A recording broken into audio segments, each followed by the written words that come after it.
Yan po ang pamagat naman natin, particular sa Sunday na ito. Maglingling sa kalooban ng Diyos. Okay? Of shining in God's will, o inside the will of God. Yun din po ang ibig sabihin noon. Para pagka tayo maglilingling para kay Kristo, sabihin lang, kalooban ng Diyos yung ating mga ginagawa sa buhay, kaya tayo maglilingling. Liliwanag. Alam niyo po, sabi sa Old Testament, kay Daniel, pagka daw siya ay muling, sa kanyang muling pagkabuhay, pagdating ng araw, ay yung mga matuwid ay parang mga bituin sa langit na magnilingling. Yan. Tayo lang parang mga bituin. Kaya siguro yung mga artista, ang tawag yung mga star, nagniningning. Kaya lamang, anong klaseng pagniningning ang meron tayo o yung mga artista? Nagniningning ba sila para sa Diyos, para kay Kristo? O para sa kanilang sarili, o para sa sanlibutan.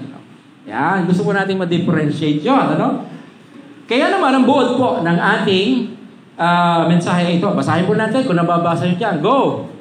Ang mga tunay na nakatalagang disipulo ni Kristo ay nagsisikap na luwalhatiin ang Diyos sa pamamagitan ng buhay na nakasuko at nakaalay sa Kanya sa diwa ng paglilingkod. Amen po ba? Tumasang-ayon po ba kayo dyan? Okay. So yan po ang ating buod. Kaya po, tunay na nakatalagang disipulo, kung mapapansin nyo, kung nabasa nyo ating mission vision, sabi po ito kasi doon ay, lalo sa vision, Christ committed disciples. Sa Tagalog po yun ay, mga nakatalagang disipulo ni Kristo. Sabi, may commitment. Merong devotion, may dedication na naganap sa buhay ng taong yon. Hindi po lahat na pumupunta sa simbahan ay dedicated talaga kay Kristo. Diba?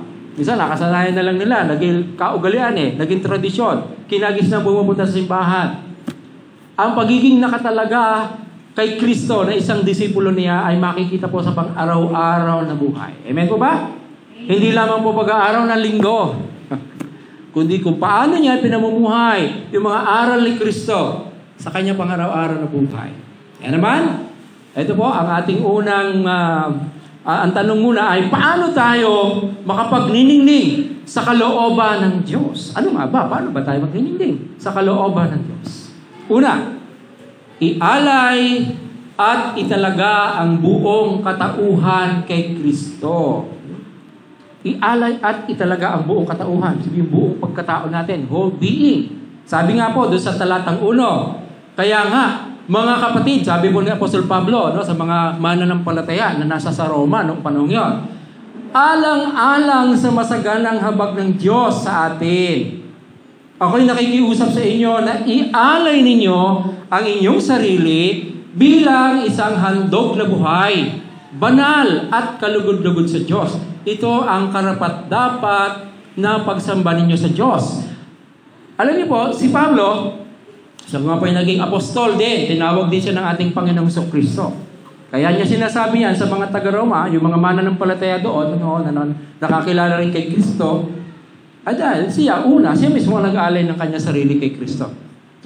Nung tawagin siya ng Panginoong Kristo na maglingkod sa kanya, siya ay nagpasako. Kaya nasasabi niya, at bukod pa dyan, kung mababasa niyo po ang unang mga bahagi na aklat ng Roma, yung chapter 1 to 11, doon po nakabase. Kaya nga sabi niya, kaya nga, therefore. Dahil may mga nauna siya sinabi, yung pong kahabagan ng Diyos, yung pag-ibig ng Diyos, dahil pinakita po doon kung paano lahat ng tao ay makasalanan at hindi nakaabot sa kaluwalhatian ng Diyos. Ibig sabihin, ang tao sa pagiging makasalanan niya ay hiwalay sa Diyos. Namumuhay, buhay ang kanyang katawan, pero patay ang relasyon sa Diyos dahil sa kasalanan. Yan po ang katotohanan sinasabi ni Pablo. Pero dahil nga sa pag-ibig ng Diyos, dahil sa habag ng Diyos, ipinadala niya ang kanyang bugtong na anak, si Jesucristo. Para yung problema ng tao sa kasalanan, dahil ang kasalanan po ang dahilan, kaya hindi makakapunta sa langit ang tao. Ano po ba yun? Pinag-aaralan natin pero dahil sa pag-ibig ng Diyos, pinadala niya ang kanyang anak, ang kanyang bugtong na anak, nagkatawang tao, si Jesucristo, upang sa takdang panahon, siya po ay siyang mamatay at maparusahan para sa kasalanan ng tao. Kasalanan natin. At yun po ang dahilan kaya siya ay namatay doon sa krus. Inako po niya ang kasalanan ng tao. Kaya po tinatawag din siyang kordero ng Diyos na nag-aalis ng kasalanan ng sanlibutan. Nag-aalis, hindi po nagbubura o nagbabawas. Yung iba ko kasi pagka mahal na araw luhod o kaya makikipalo ng likod. Sabi, para daw mabawasan ang kasalanan. Pero, hindi po ganon, Pagkatapos naman ay tuloy uli sa pagkakasala. Sa halip po, ang ating Panginoong Jesus, inaalis niya yung kasalanan at yung kaparusahang dulot nito sa tao. Dahil siya na po ang umako. Kailangan po yung maunawaan. At yun po ang pinaunawa patuloy ni Apostol Pablo sa chapter 1 to 11. Ito po ay chapter 12 verse 1. Yun po sinasabing alang-alang sa masaganang habag ng Diyos. Ibig sabihin, kung nakaranas tayo ng habag ng Diyos, tayong makasalanan ay tumanggap ng pag-ibig ng Diyos at kapatawaran, nung tayo po ay sumampalataya kay Kristo, ito po ang dapat makikita sa atin ngayon. Yung kasunod, ang ialay din ang ating buhay, ang ating buong pagkatao kay Kristo. Siya inialay, niya kanya sarili, namatay siya, para tayo ang magkaroon ng bagong buhay. Amen po ba? At yun mo, bilang ito mo yung klase ng alay. Bilang isang handog na buhay. Bakit gayon? Alam niyo po, kasi ang mga Israelites noon, lalo na, kahit naman practice noon, pagka maghahandog sila, kahit yung mga ibang tao, sa kanilang mga Diyos-Diyosan, karaniwan may alay na animal. At yung animal na yun, baka, o kaya ay tupa, o kaya kambing, pag inaalay nila, pinapatay siyempre. Pinapatay, ginigilitan, at yung dugo, winiwisik sa altar. Parang yun ang alay sa kanilang Diyos. Ang mga Israelita, dahil nakilala nila ang tunay na Diyos, nag-aalay din ng gano'n. At siyempre, yung tamang pag-aalay, ginagawa nila. Pero mga animal yon. Dito po sinasabi niya sa atin, Apostol Pablo, tayo rin po ang iaalay natin ng ating sarili. Pero hindi po natin gigilitan ng ating dieg, para iaalay sa Diyos. Kundi sabi ito, bilang isang handog na buhay. Buhay tayo na iaalay ating sarili. Ang mamamatay po sa atin, yung ating makasariling buhay. Ibig sabihin, yun po yung pinapatay natin. Kundi para na kay Kristo ang ating buhay ngayon. Sabi po doon, isang banal at kalugod-lugod sa Diyos. Yan po ang klase ng living sacrifices. Tapos na po yung Old Testament sacrifices. Nasa bagong tipan tayo. New covenant in Christ. Tinapos ni Jesus Christ yung Old Covenant sa pamagitan ng huling handog at yung kanyang sarili. Siya ang huling pinatay, namatay, na handog para sa kasalanan. At tayo po, ang handog naman natin ay para sa Diyos bilang paglilingkod natin sa Panginoon. At sabi po doon, ito ang karapat-dapat na pagsamba nyo sa Diyos. Yung pagbuhay na nakaalay at hindi po tuwing Sunday lang yon. Araw-araw na buhay na nakaalay sa Diyos. Yun po ang kalugod-lugod sa Diyos. Yun po ang katanggap-tanggap sa Diyos. Amen po ba? So yun po yung ating unang punto. Pangalawa, huwag makiayon sa sistema ng mundo. Sa talatang 2a. Dito po tayo, nasa mundo tayo, siyempre na iba't iba ang ginagawa ng mga tao. Iba nag-express din sa ng kanilang religious life. Pero, kailangan po tingnan natin ang sinasabi ng banal na kasulatan. Kung paano dapat tayo sumamba sa Diyos. Sige, sabi po doon, huwag kayong makiayon sa takbo ng mundong ito. Yan po yung unang bahagi ng verse 2. Ibig sabihin yan, meron pong sistema ang mundong ito na hindi kalooban ng Diyos. At marami. At halos halos lahat yung sistema ng mundo. Mapipili lang ang masasabing talagang kalooban ng Diyos. Halimbawa na lang, sa mga batas na lang. Kung pamilyar po kayo sa Ten Commandments, na doon po ay yung mga pagkakasunod-sunod, igalang mo ang iyong mga magulang. Tapos, huwag kang papatay. Huwag kang mangangalunya. Huwag kang magnanakaw. Huwag kang sasaksi sa hindi katotohanan. Huwag kang magsisinungaling. At huwag kang mag-iimbot sa kapwa. Sa mundo po natin, yung mga batas binabago. Dati, bawal yung abortion. Kasi martyr yun. O kaya bawal ang, siyempre, bawal naman talaga ang pagmanakaw.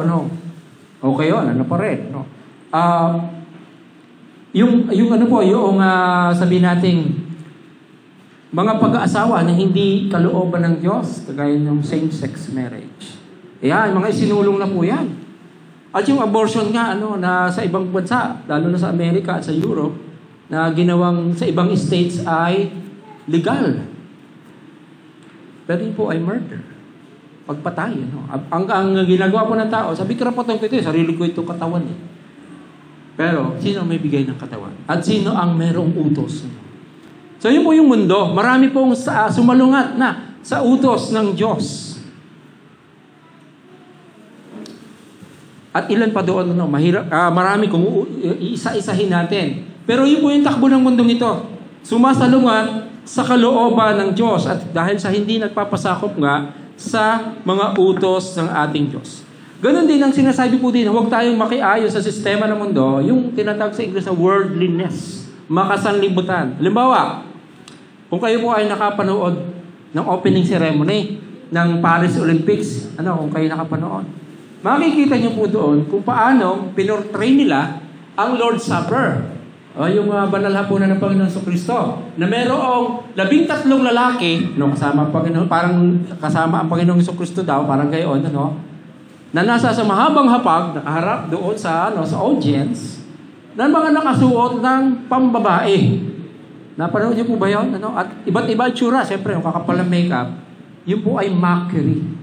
Pag-insulto sa Kristyanismo. Tapos merong isang parang isang malaking lalaking mataba, nahubad at kulay blue na nasa gitna at may mga prutas doon na parang siya yung kakainin. Yan po ay malaking blasphemy. Binatikos naman talaga. Pero yun po ay planado. Yun po ay may malaking budget, milyon ng Italy. At hindi lang po yan ngayon naganap. Kahit po previously, may mga ginaganap na po sila na talagang laban sa salita ng Diyos o sa kalooban ng Diyos. Yan po ang takbo ng mundo. Yung iba, para sa kanila, kasiyahan lang, fun. Pero kaya naman po dumadating yung mga iba't ibang kapahamakan sa buhay nila. Dahil, siyempre, hindi po yun ang gusto ng Diyos. At ngayon, lantaran pa nilang ginagawa. Gusto nilang iprograma ang mga tao na okay lang yun. Isang karumal-dumal naman sa harapan ng ating Panginoon. At pinopromote siyempre nila yung homosexuality, na ang Biblia rin po ay tahasan sinasabing hindi yun ang kalooban ng Diyos. Ilan lang po yan, at napakarami pa po. Siguro magbanggit na lang ako ng ilan pa. Siguro ang nakakakukuha ng atensyon ng maraming tao ngayon sa mundo, yung nagaganap sa Amerika, yung mga election campaign, si Trump, at ng iba pa, na may mga kontrobersyang nangyayari. Gayon din yung ating mga pakikinig siguro sa mga hearing sa Senado ng ating bansa, sa Kongreso, gayon din sa ibang bansa, iba't ibang issue tinatalakay. Ngayon, okay po na maging updated tayo. Pero maging maingat po tayo na hindi tayo nadadala ng pangangatwiran lang na naririnig natin doon sa mga ganung bagay. Kundi tayo po ay merong pagbabatayan ng ating pananaw.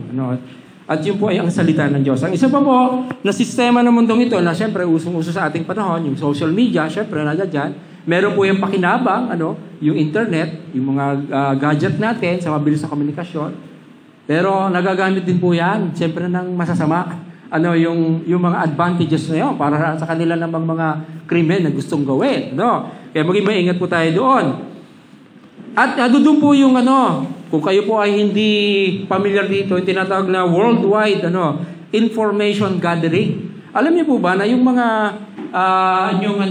mga impormasyon nilalagay sa inyong cellphone, sa gadget nyo, sa computer, yun po ay nakukuha sa isang centralized na server o sa database ng kung sino man gumawa ng application na yon.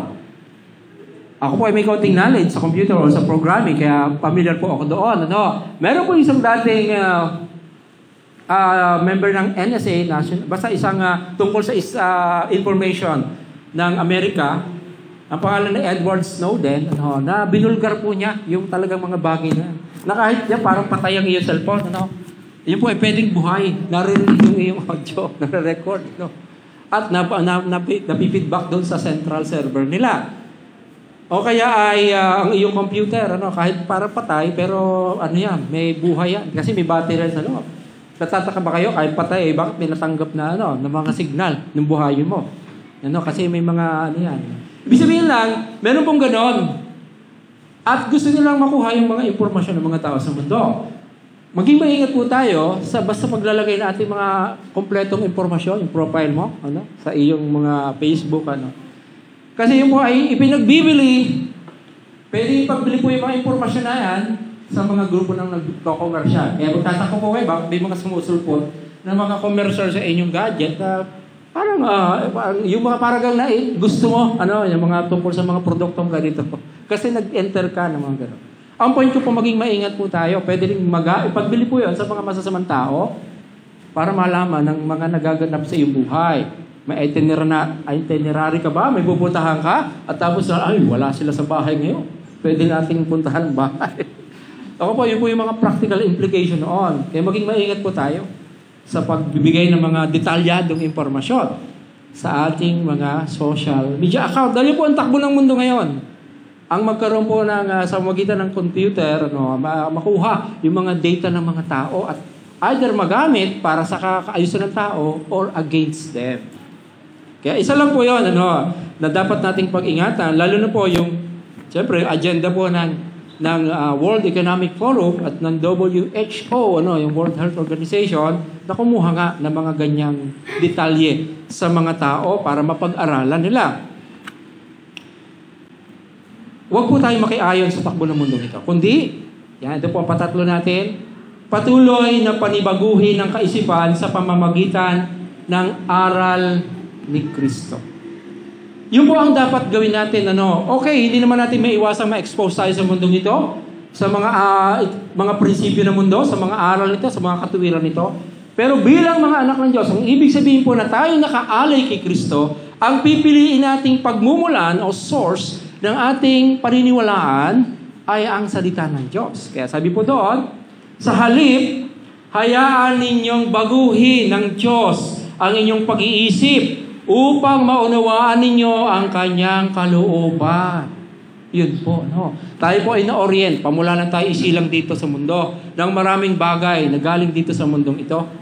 At marami sa mga bagay na yun na hindi mabuti.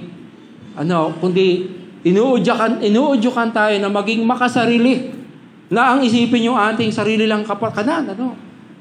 At kahit tayo mag-take advantage sa kapwa. Ang mundo pong ito ay nakapokus sa pleasure. Magiging masaya ang buhay ko, masarap ang buhay ko. Paano ako sisikat? Fame. Paano ako magkakaroon ng kapangyarihan, power, lalo na sa mga politiko. At yung pong sariling self-glory na tinatawag. Paano ako sariling pagpupuri. Yan po ang focus ng mundo. Kabaligtaran noon ang dapat focus ng mga nakaalay kay Kristo, nakatalaga. Ang ating pong focus ay kung paano natin maluluwalhati ang Diyos sa buhay niya ito, sa pamamagitan ng ating buhay na nakasuko at nakaalay sa Kanya. Yun po ating patuloy na pinag-aaralan sa mga nauna nating mensahe. Iba po ang takbo ngayon ng buhay. Kaya kung ikaw ay nanampalataya kay Kristo at nabautismuhan ka bilang iyong kapahayagan ng iyong pagtatalaga ng buhay kay Kristo, yung po kasi isa sa mga kapahayagan, yung pagpapabautismo na iniaalay mo ang buhay kay Kristo. Pipiliin mo na yung galing sa salita ng Diyos ngayon ang mag-shape sa iyong kaisipan, sa iyong puso. Kaya parang huwag po nating hayaan yung mold ng mundo, yung mold pattern ng mundo ang mag-quiz sa atin doon sa pattern na yun. Kundi sa mamamagitan at ang ating kaisipan ay patuloy na napapanibago. Ang idea po dyan ay continuous. Patuloy na panibaguhin. Kasi hindi nung nanampalataya ka lang, okay, may panibago doon, pero kada araw tayo na-expose sa mundo. At lagi tayo nakakarinig ng mga galing sa mundo. Para kang napupulyot pa rin tayo ng mga impluensya ng mundo. Para po yung, halimbawa, may baso, akong hawak, halimbawa, tapos may tubig. Malinis sa tubig initially. Tapos, pagka inalagay ko lang yan dito, Sa buong maghapon, kinabukasan ba kasing linis ba yon ng kagaya ngayon? Hindi na bakit? Kasi may mga dust particles na nasa sa hangin. Hindi, lalo na kung nasa labas siya. Mapupulyot yun. Makukontaminate. Ganon din po tayo sa pagkikisalamuhan natin sa mundo. Tayo po ay na-i-influensyahan ng mga hindi maka-Diyos, ng mga prinsipyo, ng mga pangakatwiran. Kailangan po natin mag-cleanse doon. Paano yun? Ang pwede natin gawin, diba, sa baso, itapat mo yan sa gripo. Yung tumutulo kahit kunti pero dire-diretso, yun po ay mag-overflow at laging malilinis yan kahit na nadudumihan. Kung mas marami ang tubig yung pumapata, ay di mas ma-maintain yung kalinisan niya. Sa ganun po, parang ganitin po yung ating relasyon sa Diyos. Kailangan po tuloy-tuloy ang pagtanggap natin ng salita ng Diyos. Yun po ang naglilinis sa atin, sa mga pangit o sa mga hindi kalooban ng Diyos na nasasagap natin sa mundong ito. Kailangan po tuloy-tuloy, kaya po tayo nagbabasa ng Biblia. Kaya tayo dumadalo sa church. Kaya nga po hindi sapat ang Sunday lang tayo nakakarinig ng salita ng Diyos. Kundi meron naman tayo mga sariling Biblia, I hope meron, at meron na rin po kahit sa cellphone, yung mga app, Pag araw-araw po, ang ideal, ang sinasabi ng Biblia na pagbabasa o pag-aaral ng salita ng Diyos. Kaya sabi kay Josue, huwag mo kalilikaan na ang basahin ng aklat ng kautusan, kundi dili-dilihin mo o bulay-bulayin mo araw at gabi. Nasa gayon, magagawa mong masunod ang bawat sinasabi sa iyo ni Yahweh. At ikaw ay magtatagumpay. At sasagana ka. Yun po may pangako po yun. Ang point po doon, meron po tayong responsibilidad, mga kapatid. Hindi po sapat na, okay, ako nagsisimba na naman tuwing linggo. Okay, maganda yon. Pero may pang-araw-araw po tayong hamon na hinaharap. Kailangan po natin na continuous ang ating pagkain ng salita ng Diyos. Ang salita po ng Diyos ang pagkain ng ating kaluluwa. Gaya ng sinabi ng ating Panginoon Jesus, hindi lamang sa tinapay nabubuhay ang tao, hindi sa material na pagkain lang, kundi sa bawat salita na lumalabas sa bibig ng Diyos. Ang maganda po, yung salita ng Diyos ngayon ay napasulat na sa Biblia. Kailangan na lang nating basahin at pag-aralan. At yun po ang pagkain ng ating kaluluwa. Tanong ko po sa inyo, kayo po ba ay nakaranas na sabi nyo ay hindi muna ako kakain sa araw na ito? Siguro, kung gusto mong fasting dahil may medical condition, pero yung tuloy-tuloy na hindi ka kakain, ayoko na kumain, hindi na ako makakain. Hindi mo pwede yun, di ba? Mamamatay tayo. Yun din po yung ating spiritual na buhay, kapag hindi po tayo tuloy-tuloy yung pagkain, mamamayat. At ang requirement nga po ng salita ng Diyos para po tayo ay maging masigla, malusog ang ating buhay pananampalataya rin. Kagaya rin ng ating pagkain ng pisikal sa material. Araw-araw din. Araw-araw. Yan. So, yun po yung ating Doon po mapapanibago ang ating isip. Renewal. Kaya nga renewal Every day.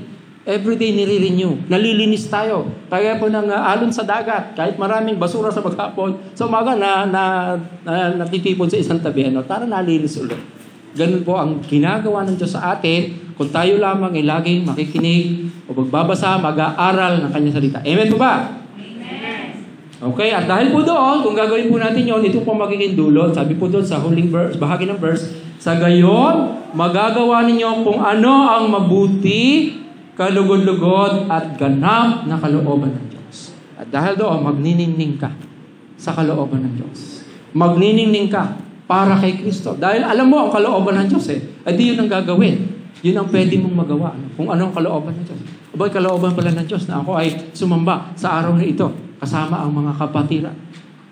Kalooban pala ng Diyos ako nagpasalamat sa mga tumutulong sa akin. Di ba? Kalooban po yan ng Diyos. Kalooban ng Diyos na ako'y manalangin para sa aking problema, sa aking pangangailangan, sa halip na ako'y laging magreklamo lang at manisin ng kapwa. Di ba? Kalooban ng Diyos na tayo lumapit sa Kanya. Hindi po nasa sarili nating kaisipan lang. Hindi tayo doon mananangan. Kaya sabi po sa Proverbs, trust in the Lord with all your heart. Lean not on your own understanding. In all your ways, acknowledge Him, and He will make your paths straight. Magtiwala po tayo sa Panginoon. Ang ating pong pang-apat na bahagi, paano tayo makapagniningning sa kalooban ng Diyos? Magkaroon ng angkop na pagtingin sa sarili at sa kapwa. Mahalaga po yan, sa ating basahin. Dahil sa kagandahang loob ng Diyos sa akin, sinasabi ko sa inyo, huwag ninyong pahalagahan ang inyong sarili ng higit sa nararapat. Ito po mahalaga din para tayo ay magningning para sa kalooban ng Diyos. Kailangan po may tama tayo o angkop na pagtingin sa ating sarili at sa ating kapwa. Ibig sabihin, hindi tayo naghahambog. Hindi rin naman tayo parang nagpapakakawawa. Kung di yung tama lamang. Actually, yung pong background niya, context, alam niyo po, noong panahon yon, ang Roman Empire ang siyang makapangyarihan. Ay ngayon, yung sinusulatan ni Pablo, mga taga-Roma, sila yung mga parang native citizen, yung marami doon. Usually, meron po silang mataas sa pagtingin sa kanilang sarili. Dahil sila yung parang sila yung makapangyarihang bansa nasakop nila ang maraming bansa noong panahon nyo, pati ang Israel. Kaya under po ng Roman Empire. Kaya, ay naging Kristiyano yung iba, ng mga taga-Roma. Ay napapansin marami Pablo na nadadala nila yung ganoong pagiging pride, yung proud, yung mapagmataas. Yung parang, at baka nilulook down nila yung ibang naging mananampalataya din, na hindi Roman citizen, at dahil po daw, parang second class yung tingin nila sa iba. Ang sinasabi po dyan ni Apostol Pablo, hindi dapat ganoon. Ngayon na kay Kristo tayo, pare-pareho tayo sa Kanya, bahagi tayo ng iisang katawan. Kaya sabi niya sa halip, pakaisipin niyong mabuti ang tunay ninyong katayuan, ayon sa sukat ng pananampalataya pinagkaloob ng Diyos sa bawat isa sa inyo. Na lahat tayo pare-pareho makasalanan, na nakatanggap lamang ng habag ng Diyos. Hindi ho tayo dahil sa ating kabaitan o dahil sa ating mga magagandang ginawa, tayo niligtas ng Diyos. Hindi dahil sa ginawa ni Kristo at tayo'y tumugon lang ng pananampalataya. Hindi dahil sa tayo mayaman o hindi rin dahil sa tayo mahirap. Hindi po yan ang batayan ng Diyos. Tayo kinahabagan niya dahil tayo makasalanang mapapahamak. At nung ipahayag na si Kristo at tumugon ng pananampalataya, yung makasalanan ay di dumating yung kaligtasan. Ganun po ang nais po unawa ni Apostol Pablo sa mga taga-Roma para huwag silang maging mapagmalaki. Tayo rin po dito, ano man po ang katayuan natin sa buhay, tayo po ay pare-pareho sa harapan ng ating Diyos. Mga nanampalataya, o tayo nanampalataya, tayo magkakapatid sa Panginoon. Amen po ba? Amen. At dapat po ang ating turingan sa isa't isa ay walang halong pagmamataas. Wala rin namang halong pag sobrang baba ang tingin mo sa sarili. O tayo nasa sa Panginoon, tayo po ay mahalaga sa Kanya. Pare-pareho ang halaga natin sa Kanya. Magkakaiba lamang po tayo na magiging role. Depende yon sa kung ano ipagkakaloob sa atin ng Diyos na mga kakayanan. Kaya sabi po dyan, kung paano ang katawan ay binubuo ng maraming bahagi at magkakaiba ang gawain ng mga ito, gayon din naman kahit na tayo marami, nabubuo tayo sa isang katawan ni Kristo at tayong lahat ay bahagi ng isa't isa. So sasabihin niyo po ba na mahalaga yung mata lang, pero pwede nang wala kang isang kamay? Hindi naman lahat po yan ay mahalaga. So parang tayo mga bahagi ng katawan ni Kristo. Kaya may iba lamang function, pero bahagi ng katawan. At mahalaga. Kaya kung ang tingin mo sa iyong sarili, parang wala naman kung gaano talento. Hindi mo pala nadidiscover, binigyan ka ng Panginoon. Magagamit mo yan. At yun po yung kasunod. Una, magkaroon tayo ng angkop na pagtingin sa ating sarili. Hindi po dapat batayan yung ating economic condition sa buhay sa ating magiging turingan. Kundi pantay-pantay tayo sa harapan ng Diyos, pare-pareho tayong maglilingkod. Okay po ba yun? Ayan, Sige po. At yung lastly, ito po, para po tayo makapaglingling sa kalooban ng Diyos, gamitin ang mga kakayahang bigay ng Diyos upang luwalhatiin siya. Yun po ang layunin ng paggamit ng mga kakayahan. Sabi po dyan, tumanggap tayo ng iba't ibang kaloob ayon sa kagandahang loob ng Diyos, kaya gamitin natin ang mga kaloob na yan. Yan po ay nagpapatunay na ang mga nanampalataya kay Kristo, mga nanalig sa Kanya, ay may kaloob, may talento, may bigay na kakayahan ng Diyos para maipaglingkod. Take note of that. Marahil hindi pa lang nadidiscover sa ngayon dahil hindi nga ginagamit, hindi aktibo sa pananampalataya. Pero once na iyong binigay ang iyong sarili sa Panginoon, nakikita mo yung kakayanan na yan at mapapansin din ng mga kapatiran na magagamit mo yan. Halimbawa, binanggit po dyan yung iba't ibang kakayanan. Kung ang ating kaloob ay pagsasalita ng pahayag mula sa Diyos, kagaya po na ginagawa ko ngayon, Magpahayag tayo ayon sa sukat ng ating pananampalataya. Sabihin, kung ano yung pagkaunawa natin, patuloy na pag-aaral ng Biblia, ay pwede po nating bahagian. Hindi lang po sa pulpit, kayo rin po, yung mga narinig ngayon, kung naunawaan nyo, pwede nyo rin ibahagi sa mga kasama nyo sa bahay, sa mga kapamilya nyo, kaibigan, kaklase, katrabaho. Hindi po naka-exclusive lang sa pastor o sa mga leader ng church yung pagpapahayag ng salita ng Diyos. Hindi po pang church lang yan. Yan po ay pang lahat ng lugar. And then sabi sa verse 7, kung paglilingkod ang ating kaloob, yung service, yung ikaw ay handa na mag-errands o kaya basta tumulong, mag-assist, maglingkod tayo. Magturo ang tumanggap ng kaloob sa pagtuturo. So, marahil ang ilan sa inyo, teacher, kagaya ni Sister Gina, So, mas lalong na-empower yung pagtuturo, lalo na mayroong galing sa salita ng Diyos. Gamitin mo yan. Kung ikaw ay meron na nga gift na yon, lalo na magagamit mo sa church at sa gawain ng kaharian ng Diyos. Okay? Magpalakas ng loob ang may kaloob ng pagpapalakas ng loob. Kahit pala hindi yung ganoong skill, kundi yung encouragement. Yung magsalita ka lang ng maganda, yung maayos sa iyong kapwa.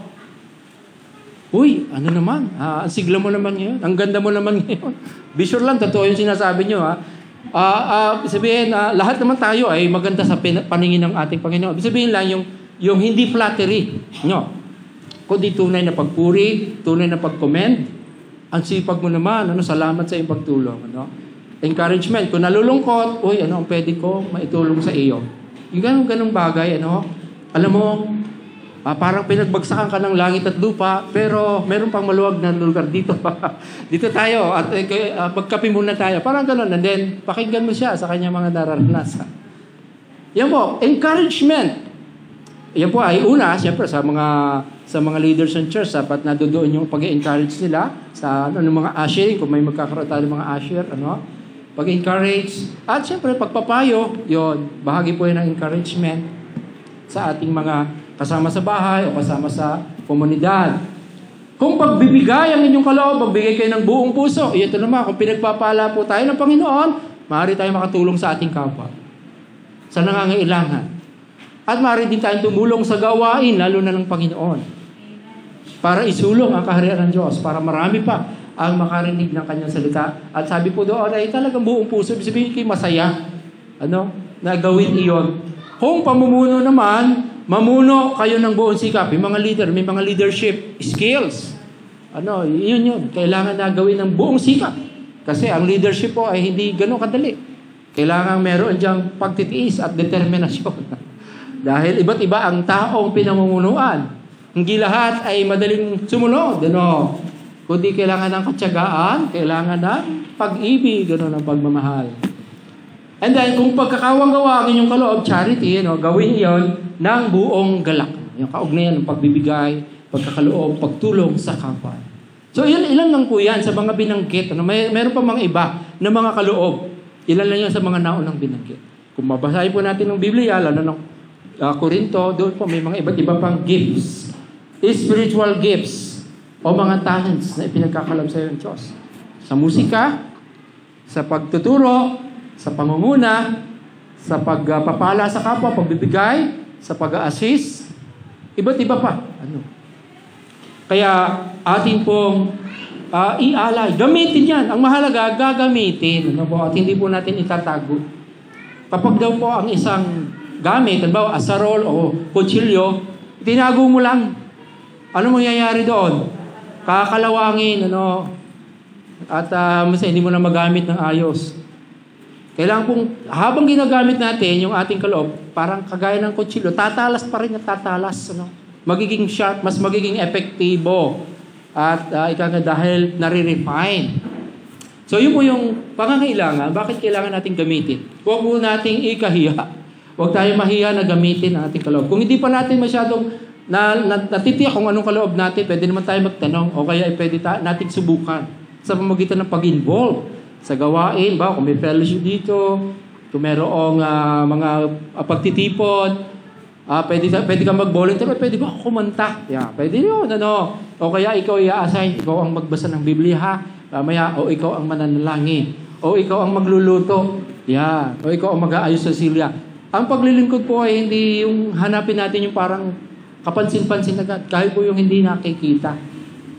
Paglilingkod dahil ang Diyos ang nakakakita niyan. At kung maglilingkod ka ng tapat, sa kakaunti, ano sabi sa Biblia? Pagkakatiwalaan ka ng mas marami. Yan. Ang nagtatapat sa kakaunti ay magtatapat din pagka sa marami. Okay? Yun namang hindi tapat, kahit sa kakaunti, lalong mawawalan. Lalo pang kukuhanin ng Diyos yung hindi natin pinagtatapatan. Yun po yung prinsipyo ng Biblia na salita ng ating Diyos. Okay po ba yun? Yan. At dahil po doon, yung mga bagay na yan, sige, tingnan natin. Kapag po ginawa natin yon, yung pong sinasabi ng ating Panginoong Jesucristo sa Mateo 5:16, lumiwanag na gayon ang inyong ilaw sa harap ng mga tao upang makita nila ang inyong mabubuting gawa at kanilang luwalhatiin ang inyong Ama na nasa langit. Ibig sabihin nga po, yung mga bagay na hindi lang sa church natin gagawin, kundi kung nasasaan ka, sa iyong mga kapitbahay, sa iyong pamilya unang-una, sa iyong komunidad, makita yung mga bagay na naglilingkod ka sa Diyos. Sa magitan ng pagtulong sa kapwa, sa magitan ng pagpapalakas, loob ng iyong kapitbahay, sa halip na lagi mong i-criticize. Ay, palakasin mo naman ang loob. Bigyan mo ng gulay, ng malunggay. At ng iba pang bagay na dati ang laging nakirinig sa iyo mga reklamo ay pagka sabi, Mare o pare, ito may kaunti akong hinati para sa iyo, baka makakatulong. Aba, mag-iiba yan, Yun po ay pagliliwanag. Yun po ay para kay Kristo. Yung mabubuting gawa natin, hindi po para ipaghambog, para lang ipakita. Take note of that. Karaniwan mo, lalo na pagka malapit na eleksyon, i-display ng mga politiko yung mga pangalan nila. Donated by. Sinong politiko? Galing naman talaga sa tax ng bayan yun. Hindi naman talaga kanilang pera, Yung mga daan, yung mga wall, yung mga paaralan. Yan, Hindi po gano'n, Talaga naman makikita ng tao yung mabubuting gawa natin gagawin, pero hindi para ipaghambog, kundi para bilang pasasalamat natin sa Diyos at para sila magkaroon ng pagkakataon na pasalamatan ng Diyos sa buhay natin. Makikitang nagbabago talaga tayo. Makikitang gumaganda ang ugali. Nung pamula nung dumadalo sa church o kayo nag-aaral ng Bible. Yun po yung mga practical na bagay na dapat tayong magningning. Hindi po dahil sikat lang tayo, magaling tayo kumanta, o nakasama tayo sa mga palabas sa TV. Kasi yan Pwedeng gamitin din yun, pero higit sa lahat, yung ugali natin. Kung paano tayo nakikita nila, ano nararanasan nila sa atin kapag kasama nila tayo, anong impact ang naidudulot ng ating buhay sa kanila. Kaya naman dyan, yung summary, para matandaan natin, So, paano tayo makapagniningning sa kalooban ng Diyos? Basahin po natin, isa-isa, go. Ialay at italaga ang buong katauhan kay Kristo. Huwag makiayon sa sistema ng mundo. Patuloy na panibaguhin ang kaisipan sa pamamagitan ng mga aral ni Kristo. Magkaroon ng angkop na pagtingin sa sarili at sa kapwa. Gamitin ang mga kakayahang bigay ng Diyos upang luwalhatiin siya. Amen po ba? Sumasang-ayon po ba kayo dyan?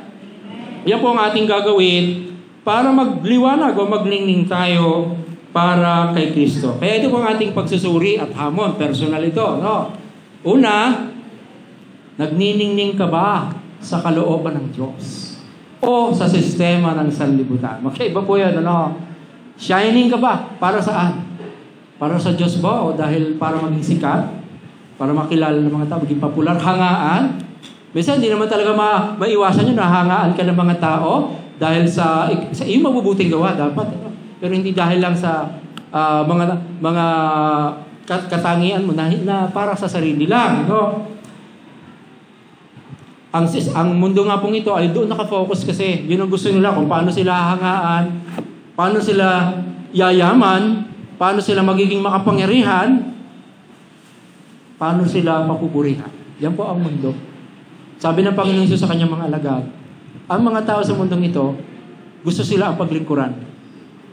Gusto sila ang maging Lord sa inyo. Gusto nila maging mga Panginoon sa inyo, sila ang inyong paglilingkuran. Pero ako mismo na Panginoon nyo ang naglingkod sa inyo. Kaya naman, Hindi dapat sa inyo, kundi ang nais na maging dakila sa inyo, siya dapat ay maging lingkod ng lahat. Kabaliktaran mo sa Panginoon Jesus. Gusto mo maging great talaga, ikaw ay maging servant sa bawat isa. Magpakumbaba ka. Hindi ka magmamataas. At kung ikaw ay nagpapakumbaba sa harapan ng Diyos, ang Diyos ang magtataas. Yun po ang kanyang prinsipyo. Kabaliktaran po ng gusto ng mundong ito. Okay? Kaya kayo po, kung kayo po ay may mga opportunity na mapapunta sa, halimbawa, sa paglilingkod sa pamahalaan, konsihal, mga barangay captain, o sa ating bayan, o sa anumang level, at kayo ay Kristiyano, be sure daladala niyo po yung prinsipyo niyo. Hindi kayo nadodoon para kayo ang paglingkuran, kundi para maglingkod. Dahil ang higit sa lahat, pinaglilingkuran natin ang ating Diyos. At yung pangalawa, para sa anong dahilan mo ginagamit ang iyong oras, talento, kayamanan at kalakasan. Kasi doon natin po masusuri, ano ba ang higit na nakakakuha ng mga yan sa ating buhay? Saan natin ibinibigay? Saan natin ginagamit? Para ba sa Diyos pa rin?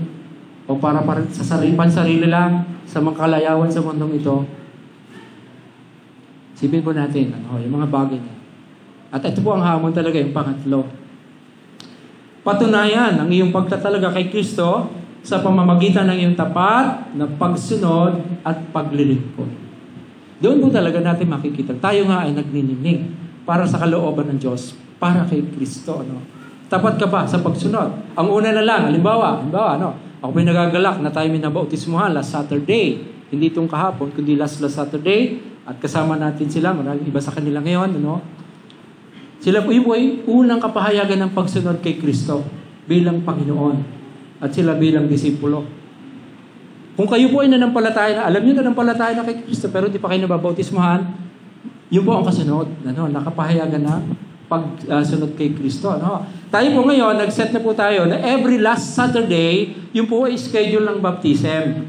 Pero kayo po ay nagnanais na dumaan sa baptism class at konting pag-aaral na lang, para maunawaan, bakit nga ba kailangan magpabautismo? Di magsabi po kayo sa akin o sa ating mga leader, kay Sister Gina, sa mga leader natin, sa mga elders, para makapag-set po tayo ng pag-aaral na kaunti pa, para malinawan. At maaari po kayo makabilang doon sa mga batch na makababautismuhan sa last Saturday ng bawat buwan. Okay po yun, At yun po, and then paglilingkod po tayo sa Panginoon sa kapasidad na meron tayo.